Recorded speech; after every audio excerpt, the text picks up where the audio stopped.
আহলে ইয়াহুদদের বাপ নিজেই বলছে সুন্নাতের কামবাখাত মানুষকে বুঝাচ্ছে বিদাত। এদের বড় মুফতি বলছে সুন্নাতে মানুষকে বুঝাচ্ছে বিদাত। তাহলে কি বুঝতে পারলেন? এই ধরনের জাহিলের যারা বক্তব্য শুনে এদেরকে হুজুর মনে করে যারা ডাকে, এরা ভালো পথ পাবে, এরা সঠিক দিন পাবে। আর একজন ইমামের হাওয়ালা নিয়ে এলেন, যিনার নাম হচ্ছে ইমাম নববী রাহমাতুল্লাহ আলাইহি। সবাই যেনাকে নিজের মাথার তাজ মানেন।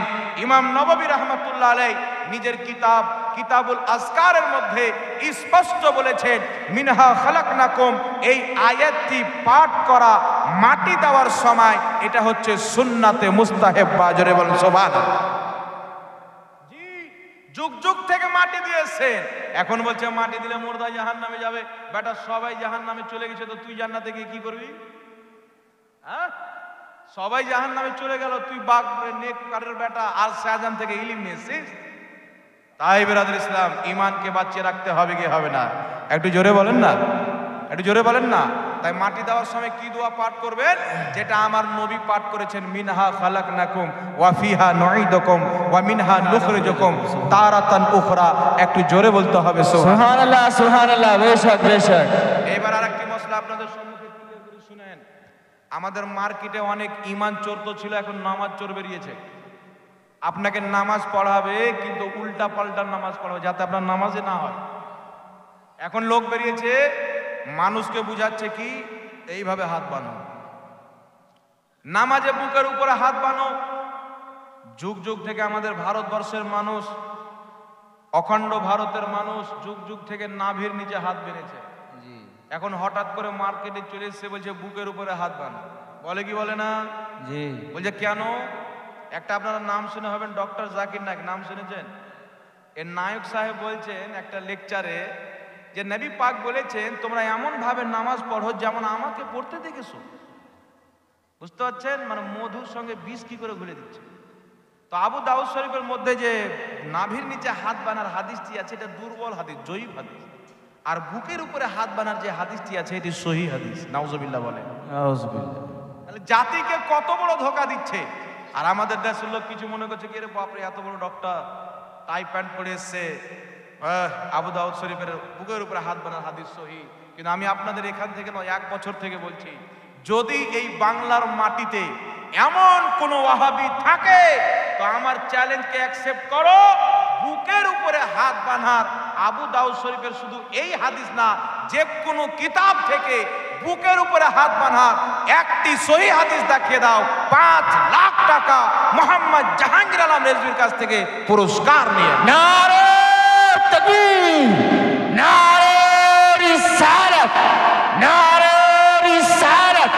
মাসলাকে আলা হযরত, মাসলাকে আলা হযরত, মুনাজির আহলে সুন্নাহ, মুনাজির আহলে সুন্নাহ।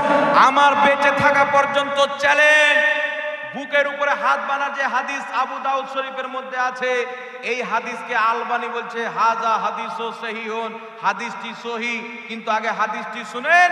এই হাদিসকে যিনি বর্ণনা করেছেন হযরতে তাউস রাহমাতুল্লাহ আলাইহি, হযরতে তাউস রাহমাতুল্লাহ আলাইহি বলছেন আমার আপনার নবী নামাজে বুকের উপরে হাত বেঁধেছেন। কিন্তু হযরতে তাউসকে আপনারা জানেন, হযরতে তাউস হচ্ছে একজন তাবেঈ। আমার দিকে আপনাদের লক্ষ্য আছে? এই আপনারা চুপচাপ বসে যান না, সরে যান না, আমার দিকে লক্ষ্য করেন। তাউস রাহমাতুল্লাহ আলাইহি বলছেন নবী বুকের উপরে হাত বেঁধেছেন। এই তাউস রাহমাতুল্লাহ আলাইহি কে জানেন? এই তাউস রাহমাতুল্লাহ আলাইহি হচ্ছেন বিখ্যাত তাবেঈ। তাবেঈ কাকে বলা হয়? যিনি নিজের মাথার চোখে ঈমানের সহিত সাহাবাকে দেখেছেন, ওকে বলা হয় তাবেঈ। যিনি নবীকে দেখেননি, সাহাবীকে দেখেছেন। তো এমন একজন তাবেঈ যিনি নবীকে দেখেননি, ডাইরেক্ট নবীর কথা বয়ান করছেন, মাঝখানে কোনো সাহাবী নাই, ডাইরেক্ট বলছেন নবী বুকে হাত বেঁধেছেন বা ডাইরেক্ট নবীর কথা বর্ণনা করছেন। যখন তাবেঈ ডাইরেক্ট নবীর কথা বর্ণনা করবেন, মাঝখানে কোনো সাহাবী নাই, এই ধরনের হাদিসকে বলা হয় মুরসাল হাদিস। কি হাদিস বলা হয়? জোরে বলেন। মুরসাল হাদিস বলা হয়। আর এই মুরসাল হাদিসকে ওই নাসিরউদ্দিন আলবানী নিজের কিতাব সিলসিলাত আহাদিসে যঈফার মধ্যে মুসান্নাফে ইবনে আবি শাইবার একটি হাদিস, যেটি হযরতে তাউস থেকে বর্ণিত, উনি ডাইরেক্ট নবীর কথা বলছেন, মুরসাল হাদিস। আলবানী ওখানে বলছেন হাদিসটি যঈফ। কেন বলছে? তাউস ডাইরেক্ট নবীর কথা বয়ান করছেন, মাঝখানে সাহাবী নাই, এই ধরনের হাদিসকে বলা হয় মুরসাল, আর মুরসাল হাদিস হলো যঈফ হাদিসের অন্তর্ভুক্ত, তাই হাদিসটি যঈফ। ওই আলবানী যদি বেঁচে থাকতো, আমি বলতাম ভাইপো, এক জায়গাতে তাউসের মুরসালকে বলছে যঈফ, আর আবু দাউদ শরীফে এসে বলছে বুকে হাত মারা হাদিসকে সহিহ, তো বেঈমানি কেন হাদিসের সাথে? জালিয়াতি কেন? চুরি কেন? আবু দাউদ শরীফের মধ্যে যে হাদিস আছে, তাউস রাহমাতুল্লাহ আলাইহি বলছেন নবী বুকের উপরে হাত বেঁধেছেন, আমার সামনে সহিহ প্রমাণ করো, যদি বাপের বেটা থাকো 5 লাখ টাকা ইনাম নিয়ে যাও, আমার বেঁচে থাকা অবধি এই জমিনের মাটির উপরে এমন কোন ওয়াহাবি জন্ম নেয়নি যে এই হাদিসকে তারা সহিহ প্রমাণ করতে পারবে। আমার বেঁচে থাকা অবধি পারবে না, এটা আমার চ্যালেঞ্জ থাকলো। জোকার নাইক বলে দিলে হাদিস সহিহ হয়ে যাবে না। জি, আলবানী বলে দিলে হাদিস সহিহ হবে না। আলবানীর জন্মতে 100 বছর এখন হয়নি, আলবানী মরলো 100 বছর কমবেশ করে হলো। এই 100 বছরের ব্যক্তি বললে হবে? যুগ যুগের ইমাম হাদিসটিকে মুরসাল মনে করে এসেছেন, তাই সহিহ হাদিস একটি কথা মনে রাখবেন, বুকে হাত বানার সহিহ কোনো হাদিস নাই, যঈফ হাদিস আছে, জাল হাদিস আছে। আমি 1 বছর থেকে চ্যালেঞ্জ করতেছি, তাই আমার চ্যালেঞ্জকে 3 জন অ্যাকসেপ্ট করেছে, আলহামদুলিল্লাহ। এই আবু দাউদ শরীফের হাদিস পাঠিয়েছে। আমি যখন বললাম বেটা এটা তো তাউস, ইনি তো সাহাবী না তাবী, কি করে হাদিসটিকে সহিহ বলছো, তখন কেটে পড়েছে। তাই মনে রাখবেন, আপনার ঈমানকে লুটার জন্য যঈফ হাদিসকে সহিহ বলা হয়েছে, জাল হাদিসকে সহিহ বলা হয়েছে, আর সহিহ হাদিসকে জাল বলা হয়েছে। কিন্তু আলহামদুলিল্লাহ, আলহামদুলিল্লাহ, আমার মতন একটা ছোটখাটো মৌলবি, একটা না দুটা না, নাভির নিচে হাত বাঁধার 4টা সহিহ হাদিস আমি নিজেই খুঁজে পেয়েছি। জোরে বলেন সুবহানাল্লাহ। মুসান্নাফ ইবনে আবি শাইবার 4939 নম্বর হাদিস, নাভির নিচে হাত বাঁধার সহিহ হাদিস রয়েছে। আর অনেক কিতাবের মধ্যে রয়েছে, হযরতে আলী রাদিয়াল্লাহু তাআলা আনহু নাভির নিচে হাত বাঁধতেন, সহিহ হাদিস রয়েছে। হযরত ইব্রাহিম নাখবী রাহমাতুল্লাহ আলাইহি নাভির নিচে হাত বাঁধতেন, সহিহ হাদিস রয়েছেন। আর ইমামে আজম আবু হানিফা, আমাদের মাযহাবের ইমাম, একটা না দুটা না, 17 জনের চাইতে বেশি সাহাবীকে নিজের মাথার চোখে দেখেছেন। ইমামে আজম আবু হানিফা 17 জন সাহাবীকে দেখছেন, তারা নাভির নিচে হাত বাঁধছেন। তাই ইমামে আজম আবু হানিফা নিজের মাযহাবে নাভির নিচে হাত বাঁধাকে সুন্নাত বলে দিয়েছে। জোরে বলেন সুবহানাল্লাহ। সুবহানাল্লাহ। নারে তাকবীর, নারে রিসালাত, নারে রিসালাত। সুবহানাল্লাহ। নাভির নিচে হাত বাঁধবে, তাদের নামাজ কোনোদিন ভুল হবে না। একটি কথা মনে রাখবেন, ইমামে আজম আবু হানিফা নাভির নিচে হাত বাঁধার মাসআলাটা নিয়েছেন 17 জন চাইতে বেশি সাহাবীর কাছে। তো সাহাবীর নামাজ ভুল হতে পারে? সাহাবীর নবী পাককে দেখে নামাজ শিখেছেন, ইমাম আবু হানিফা সাহাবীকে দেখে নামাজ শিখেছেন। আর আমরা ইমামে আজম আবু হানিফা যেই তরিকা নামাজের দিয়েছেন কোরআন হাদিস থেকে, ওই তরিকাতে নামাজ পড়ছি। তাহলে কি বুঝতে পারলেন? হানাফিদের নামাজ ইমামে আজম আবু হানিফার নামাজের মতো, ইমাম আবু হানিফার নামাজ সাহাবীর নামাজের মতো, সাহাবীর নামাজ মুস্তাফার নামাজের মতো।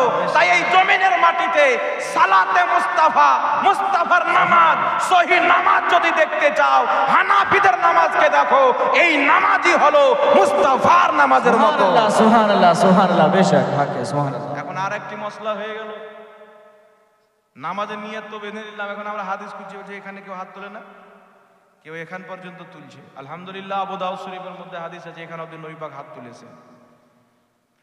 দ্বিতীয় কথা হলো, আমার নবী বলেছেন, হাদিসটি বুখারীর মধ্যে, মুসলিমের মধ্যে, যেই ব্যক্তি সূরা ফাতিহা পড়লো না তার নামাজ হলো না।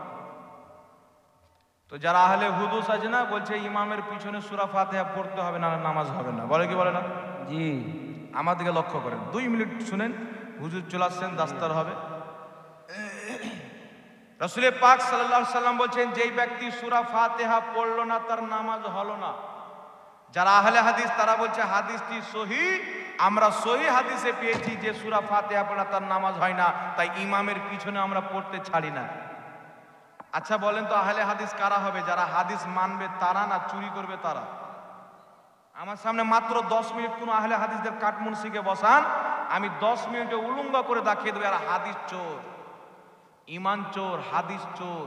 পয়সা চুরি করলে ক্ষমা হতে পারে, আমার চুরি করলে আমি মাফ করে দিলাম, আল্লাহ ইনশাআল্লাহ মাফ করে দেবে। জি, টাকা চুরি করলে মাফ হতে পারে, সামান চুরি করলে মাফ হতে পারে, নবীর হাদিস চুরি করলে কোনোদিন মাফ হবে না। এটা নবীর বেয়াদবি, এটা নবীর গুস্তাখি। বুখারী মুসলিমের হাদিস, যেই ব্যক্তি সূরা ফাতিহা পড়লো না তার নামাজ হলো না। কিন্তু আমি বলবো আহলে হাদিস, তোমরা যদি অরিজিনাল আহলে হাদিস থাকো তো আমাকে একটা হাদিস দাও যে আমার নবী বলেছেন যেই ব্যক্তি নামাজের মধ্যে ইমামের পিছনে সূরা ফাতিহা পড়বে না তার নামাজ হবে না। এই রকম হাদিস কিয়ামত পর্যন্ত কেউ দেখাতে পারে না। কথা বুঝতে পারছেন? আমার নবী বলেছেন নামাজের ইমামের পিছে যে সূরা ফাতিহা পড়লো না তার নামাজ হল না, এরকম হাদিস কিয়ামত পর্যন্ত কেউ দেখাতে পারবে না, একটা সহিহ হাদিস দেখাতে পারবে না।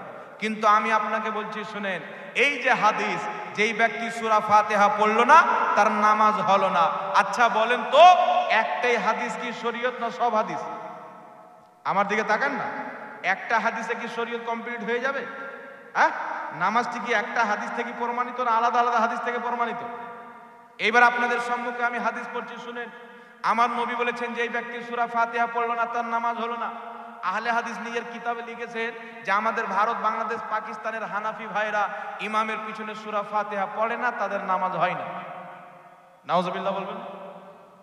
কিন্তু নবী পাকের একটা হাদিস নিয়ে বাকি সবকে অস্বীকার করে দিলে তুমি মুসলমান তো হওনি, আহলে হাদিস কি করে হবে?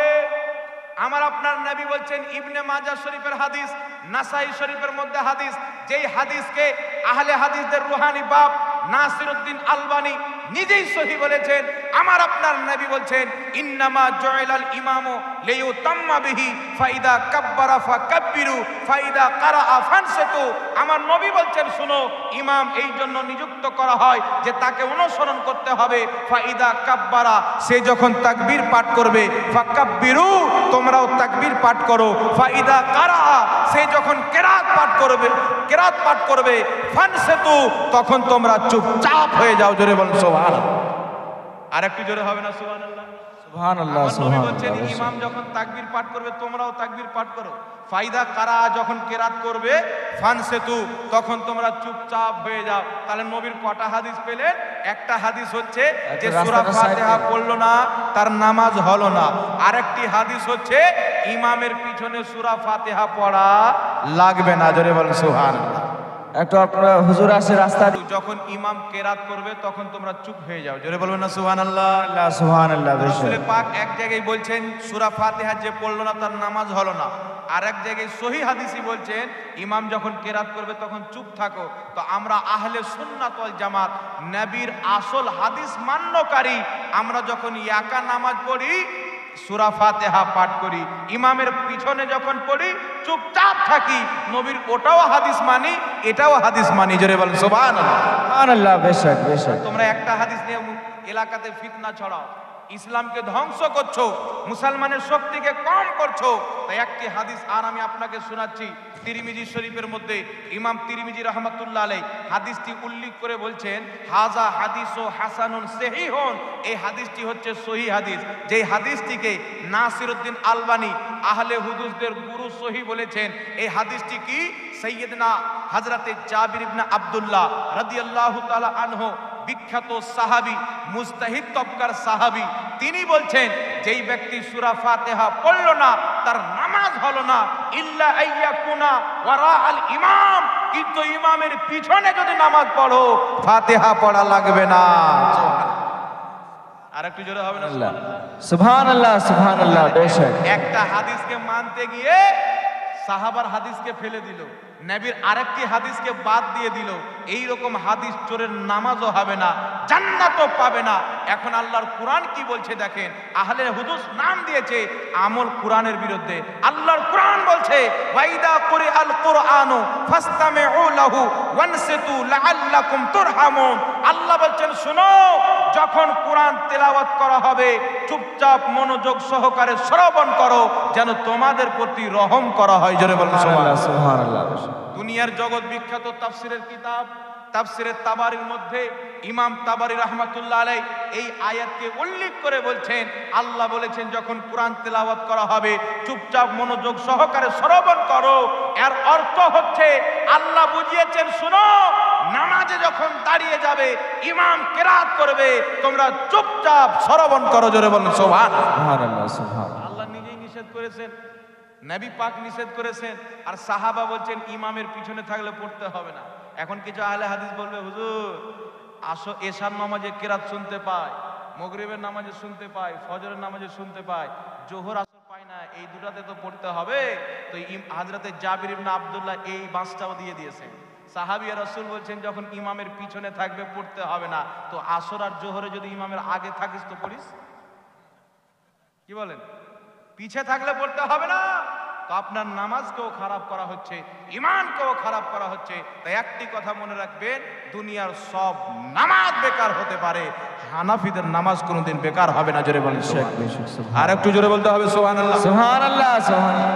এখন একটি আর গুরুত্বপূর্ণ মাসআলা শুনেলেন, এই যে রাফায়েদান করা, আমার নবী রাফায়েদান করেছেন, অনেক সহিহ হাদিস আছে।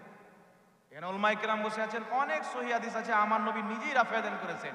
কিন্তু কারণটা কি যে আমরা হানাফিরা রাফায়েদান করি না? যখন আমরা সেহায়ে সিত্তার কিতাবকে পড়ি, সেই কিতাবের মধ্যে চ্যাপ্টার পাওয়া যায় বাবু তারকে রাফায়েদান, রাফায়েদান ছেড়ে দেওয়ার বাদ। তার মধ্যে হাদিস আছে, যেমন আবু দাউদ শরীফের মধ্যে হাদিস, যে হাদিসকে আহলে হাদিসরা নিজেই সহিহ বলেছে। হযরত আব্দুল্লাহ ইবনে মাসউদ রাদিয়াল্লাহু তাআলা আনহু বলেন, আমি নবী পাক সাল্লাল্লাহু আলাইহি সাল্লামের পিছনে নামাজ পড়লাম, নবী পাক নিয়াত ব্যতীত পুরো নামাজে আর কোথাও হাত তুলতেন না। জোরে বলেন সুবহানাল্লাহ। সুবহানাল্লাহ, সুবহানাল্লাহ। আর জোরে বলবেন না সুবহানাল্লাহ। আমার আপনার নবী হুজরা থেকে বেরিয়ে দেখছেন সাহাবী নামাজ পড়ছেন, বারবার রাফায়েদান করছেন। আমার নবী সাহাবায়ে কেরামকে নামাজের মধ্যে রাফায়েদান করতে দেখে বলছেন, মালি আরাকুম রাফি আইদিকুম কাআন্নাহা আযনাবু খাইলিন শামসিন উসকুনু ফিস সালাত। আমার নবী বলছেন, আমার সাহাবী দুষ্টু ঘোড়ার লেজের মতো রাফায়েদান কেন করছো? খবরদার নামাজে রাফায়েদান করিও না, চুপচাপ শান্ত সুস্থ ভাবে বিনা রাফায়েদানে নামাজ পড়ো। জোরে বলেন সুবহানাল্লাহ। জগৎ বিখ্যাত মুফাসসির আব্দুল্লাহ ইবনে আব্বাস রাদিয়াল্লাহু তাআলা আনহু নিজের তাফসীরের কিতাব তাফসীর ইবনে আব্বাসের মধ্যে লিখেছেন, সবচাইতে গ্রহণযোগ্য নামাজ, সহিহ নামাজ হলো যেই নামাজের মধ্যে রাফায়েদান করা হয় না। জোরে বলেন না সুবহানাল্লাহ। সুবহানাল্লাহ, সুবহানাল্লাহ, সুবহানাল্লাহ। একটি মাসলা আল ক্লিয়ার করলেন, নামাজের পরে দোয়া করা। ঝামেলা আছে না আপনাদের দিকে? আছে? হ্যাঁ, আছে, ঝামেলা আছে। অনেক লোক আছে বলছে নামাজের পরে দোয়া করা চলবে না। এ পাগলা কুত্তার চাইতেও বেকার লোক, একে কি বুঝাবে না? জি, পাগলা কুত্তাকে যদি বিস্কুট দেন তো ও জানবে বিস্কুট আমাকে খেতে ডাকছে, কিন্তু এরা এমন কুত্তা, হাদিস দেন তো মানবে না, কোরআন দেন তো মানবে। এরা মানবে কোথায়? যখন কবর যাবে, ফেরেশতার গুতানি খাবে তখন। কিন্তু আলা হযরত বলছেন, আজ লে উনকি পনাহ আজ মদদ মাंग उनसे कल ना मानेंगे कयामत को अगर मान गया। আরে আজকে মানো, তবেই আল্লাহ রাজি হবে। কবরে গুতানি খাওয়ার পরে বলবো মানছি, কোনো কাজে লাগবে না। জোরে বলেন না সুবহানাল্লাহ। সুবহানাল্লাহ, সুবহানাল্লাহ। আজকে মানতে হবে। নামাজের পরে দোয়া করা, ফরজ নামাজের পর, এটা আল্লাহর কোরআনের হুকুম। আল্লাহ পাক বলছেন, ফাইদা ফারাগতা ফানসাব, তুমি যখন নামাজ থেকে ফারিগ হবে, নামাজ শেষ করে ফেলবে, তখন দোয়াতে পরিশ্রম করো। কিসে পরিশ্রম করো? দোয়াতে পরিশ্রম করো। এই আয়াতের তাফসিরে জগৎ বিখ্যাত সাহাবী, আমার নবীর আপন চাচাতো ভাই আব্দুল্লাহ ইবনে আব্বাস রাদিয়াল্লাহু তাআলা আনহু এই আয়াতের তাফসীর করে বলেছেন, আল্লাহ নামাজের পর দোয়া করতে বলেছেন, এটা হচ্ছে ফরজ নামাজ। ফরজ নামাজে যখন তুমি সালাম ফিরিয়ে দিলে, তারপরে আল্লাহর দরবারে দোয়াতে ব্যস্ত হয়ে যাও। জোরে বলতে হবে সুবহানাল্লাহ, সুবহানাল্লাহ, সুবহানাল্লাহ। আমার নবীকে সাহাবী জিজ্ঞাসা করছেন, হুজুর দোয়া কখন বেশি কবুল হয়? আমার আপনার নবী বলছেন, দোয়া ফরজ নামাজের পর বেশি কবুল হয়, তাহাজ্জুদের নামাজের পর বেশি কবুল হয়। তো আমার নবী বলেছেন, ফরজ নামাজের পর দোয়া কবুল হয়, তো দোয়া করবেন না করবেন না? অবশ্যই করতে হবে। দোয়া করা জায়েজ তাই বলেছেন না না জায়েজ তাই বলেছেন? জায়েজ। কোরআনের হুকুম ফরজ নামাজের পর দোয়া করো, হাদিসের হুকুম ফরজ নামাজের পর দোয়া করো। এখন চালাক নবীর দুশমন, কাট্টার ইহুদিপন্থী ওয়াহাবি মতবাদে বিশ্বাসিত কাটমুনশিরা বলছে, হুজুর নামাজের পর দোয়া তো আছে, কিন্তু হাত তুলে দোয়া নাই। তো তুই পাও তোলা কর না বে, হাত তুলে যখন দোয়া নেই তো পাও পাংখায় বেঁধে দেওয়া দোয়া কর, নাকি বলেন? কিন্তু এটা ওদের মিথ্যা কথা। আমি একটা কথা বলি, কেউ খারাপ মাইন্ডে নেবেন না, ওয়াহাবি অতক্ষণ পর্যন্ত নিজের বাপের বেটা হবে না যতক্ষণ পর্যন্ত মিথ্যা না বলে, অতক্ষণ পর্যন্ত আপনার বাপের বেটা হবে না। এরা ডাগে ডাগে মিথ্যা কথা বলে কোরআন হাদিসের নাম। তাই আল্লাহ এদের থেকে মানুষের ইমানের হিফাজত করে, বলেন আল্লাহুম্মা আমিন। আল্লাহুম্মা আমিন। ফরজ নামাজের পর দোয়া করা হবে কিনা শুনেন। একটা লোক এসে আমাকে বলছে, হুজুর হজ করতে গিয়েছিলাম তো ওখানে ফরজ নামাজের পর দোয়া করে না। কি বুঝলেন? হজ করতে গিয়েছিলাম তো ফরজ নামাজের পর দোয়া করে না। তা আমি ওকে বললাম, আচ্ছা বলো মক্কা মদিনা দলিল না মক্কা মদিনা বলা মুস্তাফা দলিল? সুবহানাল্লাহ। জোরে বলেন। সুবহানাল্লাহ। যদি বলো আমি মক্কা মদিনাকে দলিল মানি, এটাও আমার কাছে দলিল আছে। আজ থেকে প্রায় 100 বছর পূর্বে যখন অটোমান আম্পায়ারের হুকুমত ছিল, খেলাফাতে উসমানিয়া, তুর্কি হুকুমত যখন কায়েম ছিল, 600-700 বছর পর্যন্ত সালামও হয়েছে, কায়ামও হয়েছে, জুলুসও হয়েছে, নবীর প্রতি সালামও হয়েছে, ফরজ নামাজের পর সম্মিলিত দুয়াও হয়েছে। কত বছর পর্যন্ত? 600-700 বছর পর্যন্ত। তাহলে আজকের হুকুমাতকে মানবে না ওই যুগের হুকুমাতকে মানবে?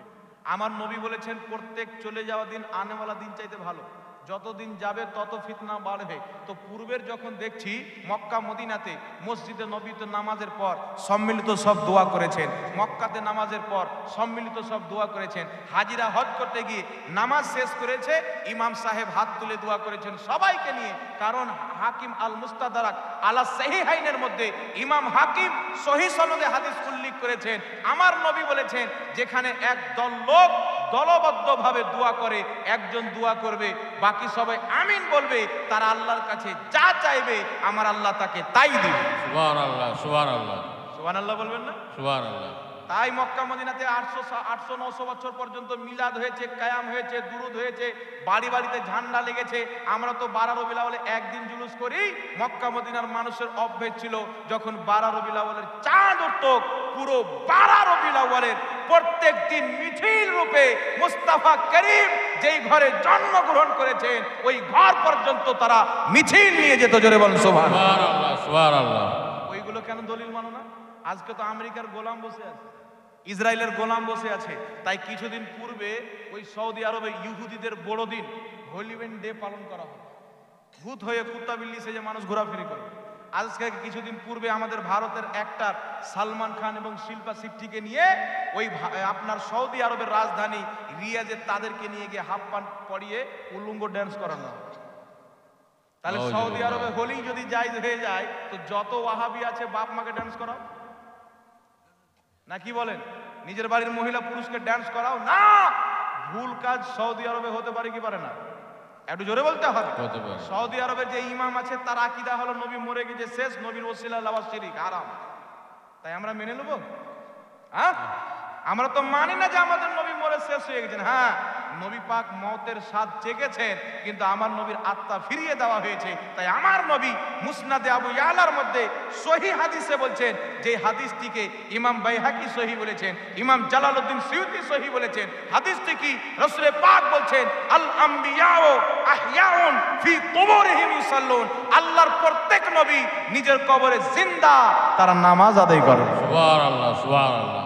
মরা মানুষ নামাজ পড়ে, তারা নামাজ আদায় করে। তাই বেরাদর ইসলাম শুনেন, আমি ওকে বললাম বাবু বসো, আমার কাছে কিতাব আছে সুনানুল কুবরা লিল বাইহাকি, কমবেশ 1150 বছর পূর্বের লেখা হাদিসের কিতাব। সেই কিতাবটি খুললাম, দেখো বাবু হাদিস শরীফ, আমার নবী সাহাবায়ে কেরাম বলছেন, আমার নবী ফরজ নামাজ আদায় করলেন, আদায় করার পর মুক্তাদির দিকে মুখ করলেন, নিজের দুটি হাত তুলে আল্লাহর দরবারে দোয়া করলেন। জোরে বলেন সুবহানাল্লাহ। সুবহানাল্লাহ। সুবহানাল্লাহ। একটা না দুটা না, তাকে আমি 5টি হাদিস দেখালাম। তার মধ্যে সহিহ হাদিসও আছে, মুরসাল হাদিসও আছে, জয়ীফ হাদিসও আছে। আমার নবী নিজেই ফরজ নামাজ আদায় করার পর হাত তুলে দোয়া করতেন। এমনও রওয়ায়াত আছে নবী পাক প্রত্যেক ফরজ নামাজে সালাম ফিরার পর আল্লাহর দরবারে হাত তুলে আমার নবী দোয়া করতেন। জোরে বলেন না সুবহানাল্লাহ। সুবহানাল্লাহ। তাহলে আমার নবী দোয়া করতেন, তো দোয়া করা যাবে না যাবে না? এই জোরে বলেন, যাবে না যাবে না? হাত তুলে দোয়া করা নবীর সুন্নাত, ছাড়বেন? করবেন কি করবেন না? এখন বলবে হুজুর নবী হাত তুললেন হাদিসে আছে, কিন্তু সাহাবা হাত তুললেন এটা হাদিসে নাই। তো সাহাবা তো তোমাদের মতন বেয়াদব ছিল না, নাউজুবিল্লাহ, ওনারা আশিকে রাসূল ছিলেন, নবীর স্বেচ্ছা ওয়াফাদার গোলাম ছিলেন। রাহমাতুল লিল আলামিনের হাত উঠে যাবে আর সাহাবীর হাত নিচে থাকবে, এটা কোনোদিন হতে পারে না। জি জি। হুজুর স্পষ্ট হাদিস দেখান যে সব সম্মিলিত দোয়া করেছেন। আমি বললাম ওই হাদিসও দেবো ইনশাআল্লাহ, চিন্তা করিও না। সুন্নিদের প্রত্যেকটা আমলের দলিল কোরআন এবং সহিহ হাদিস থেকে প্রমাণিত। বেশক বেশক। সেটাও তোমাকে দেবো, চিন্তা করিও না। কি? আমি বললাম কিতাব নিয়ে এসো। কিতাবটির নাম হচ্ছে আল বেদায়া ওয়ান নেহায়া, আহলে হাদিসদের বড় ইমাম ইবনে কাসির ইবনে তাহমিয়ার ছাত্র। এই কিতাবের মধ্যে সহিহ সনদে হাদিস নিয়ে এসেছেন। হাদিসটি কি? সাহাবায়ে কেরাম আপনার সাফারে গিয়েছেন, সাফারে গিয়ে এক জায়গাতে অবস্থান নিয়েছেন, সেখানে আরাম করেছেন। সকালে উঠে দেখছে যে উট টুট সামান টামান কিছু নাই, সব লাপাতা। নামাজ আদায় করলেন, ফজরের ফরজ নামাজে সালাম ফিরানোর পর সমস্ত সাহাবা আল্লাহর দরবারে হাত তুললেন। যেই সাহাবা নামাজ পড়িয়েছিলেন তিনি দোয়া করলেন, বাকি সব সাহাবা আমিন বললেন। এমন লম্বা করে দোয়া করলেন, আল্লাহ তাবারাক ওয়া তাআলা তাদের দোয়া কবুল করে তাদের হারানো উট এবং সামান সব কিছু তাদের নিকটে আমার আল্লাহ হাজির করে দিলেন। বলেন সুবহানাল্লাহ। সুবহানাল্লাহ সুবহানাল্লাহ। কিন্তু এদের আকল দেখেন, আমাদের উলামায়ে কেরাম বলেন যেখানে দিমাগ থাকে, নলেজ, আকল থাকে, ওয়াহাবি থাকে না। ওয়াহাবি থাকলে আকল থাকে না। আমাকে বলছে হুজুর এই যে হাদিসটা আছে সাহাবায়ে কেরাম ফজরের নামাজ আদায় করার পর সম্মিলিতভাবে দোয়া করলেন, আসলে সাহাবায়ে কেরাম নফল নামাজের পরে দোয়া করেছিলেন, ফরজ নামাজের পরে না। আমি বললাম ভাদর মাসের লোক, একটু বলো তো ফজর নামাজের নফল নামাজ কোথায় পালি? চিন্তা করেন, মানুষের মূর্খতার একটা সীমা থাকে। কিন্তু আহলে হুদুস নামের পাগলা বোকা গাদ্দারা কত মূর্খ, বলছে হুজুর ফজর নামাজের পরে যে দোয়া করলেন তো নফল নামাজের পর, ফরজ নামাজের পর না। আমি বললাম ফজর নামাজের পর নফল নামাজ তোমার আব্বা এলো কোথায় থেকে? কোথায় পালি? পাগলা বোকা লোক, তো নলেজ আছে। হুজুর ভুল হয়ে গেছে। তো ভুল তো তোমাদের হুজুর জন্ম आ দিয়ে रहे আছে। हैं তোমার